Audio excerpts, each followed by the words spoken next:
Hi అండి. మనము discussion చేసుకున్న స్టాక్స్ చూడండి. అసహీ ఇండియా స్టాక్ పోయిన వీక్ డిస్కషన్ చేసుకున్నాము.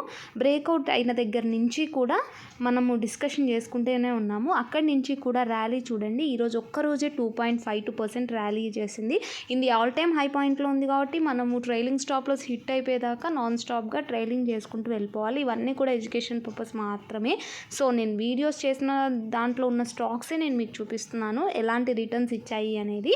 ఇలాంటి స్టాక్స్ అన్నీ కూడా మనకు కావాలి అని అంటే మాన్యువల్గా మాత్రమే సెలెక్ట్ చేసుకోవాలి. చాలామంది మెయిల్ కూడా చేస్తారు, ఎలా సెలెక్ట్ చేసుకుంటారు మీరు అని. మాన్యువల్గా సెకండ్ స్టాక్ చూడండి, డీసీబీ బ్యాంక్ స్టాక్. ఈ స్టాక్ కూడా మనకి ఎప్పుడైతే రేంజ్ని బ్రేక్అవుట్ అయిపోతూ క్యాండిల్ క్లోజ్ అయిందో అక్కడి నుంచి కూడా మనం డిస్కషన్ చేసుకుంటున్నాము. ఎగ్జాక్ట్గా మనము 1 వీక్ హోల్డ్ చేసాము. అక్కడి నుంచి కూడా చూడండి 4.43% రిటర్న్ ఇచ్చింది.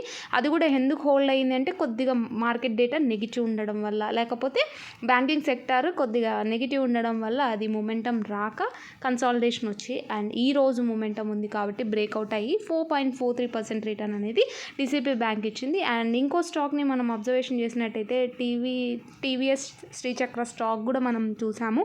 మనం నిన్నటి వీడియోలో సండే డిస్కషన్ చేసుకున్న వీడియోలో కూడా మనం చెప్పాము. చూడండి ఎగ్జాక్ట్గా ఈరోజు ఒక్కరోజే 72 పాయింట్స్ మొమెంటం ఉందంటే 1.67% రిటర్న్ ఇచ్చింది. సో ఇలాంటి స్టాక్స్ కావాలంటే ఫాలో ఫర్ మోర్.